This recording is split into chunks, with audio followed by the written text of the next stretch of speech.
Ahoj, jmenuji se Nela, je mi 19 let. Můj přítel se jmenuje Martin a je mu 24 let. Často jezdí na služební cesty, proto bych se ráda dozvěděla, jestli mi dokáže být věrný a nevyužije každé příležitosti.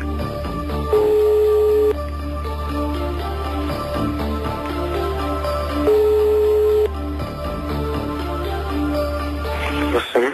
Neruším tě. Ne. Já pracuji v bance. Ty tam u nás teďko děláš zabezpečovací systémy. A jsi tady ještě? No. A kde seš? Já jsem tě dneska neviděla vůbec.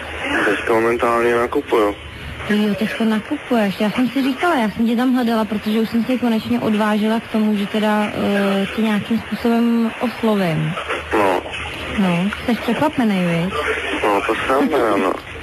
Já jsem taková, nevím, možná mě tam zahlíd, dlouhovlasá blondýna, modrooká. No možná matně si vzpomínám, no. Matně si vzpomínáš. A líbím se ti. No, tak když si matně vzpomínám, tak... Tak jenom matně. Tak matně. Já jsem tě chtěla přemluvit. Jestli bychom třeba dneska někam spolu nešli.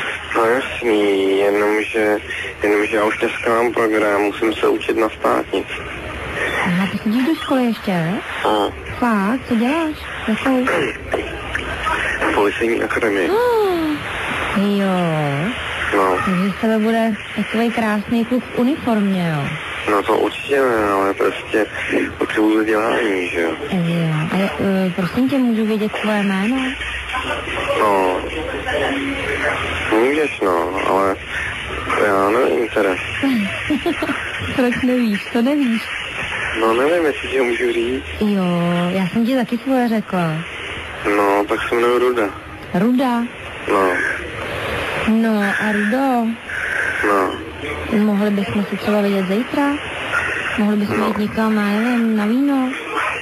No, Můžu pozvat teda? já teďka momentálně jsem. Víš, kde jsem? Ne. Na Smíchově vinotéce. No tak vidíš, tak kup nějaký dobrý víno, který ti chutná a můžeš třeba zajít ke mně zítra domů. No, myslíš, jo. No tak to je slušný, no ale tak mi pošleme SMS-kou mail a já ti napíšu, až dorazím. Co když ti řeknu Simona@evropa2.cz a poslouchá tě tvoje přítelkyně Nela, Martine. Co na to říkáš, Nelo? Simona, seš tam? No já jsem tady, no. Takže svýho Martina se nakonec vykluval pěkný proutník. Nejenom, že to je Martin, ale už to je i Ruda. Že to je Ruda, to je dobrý teda. To je dobrý. No já ho zabiju, až přijde dom. Normálně ho trošku budu jak hada ložnicu mu hodím na hlavu. Jakou ložnici? My jsme si kupovali novou ložnici, teďka jsme chtěli měnit byt a kupovat si rodinný domeček a bratce, takže z toho asi nic nebude. Jo, až koukám, že budu muset začít balit kufry.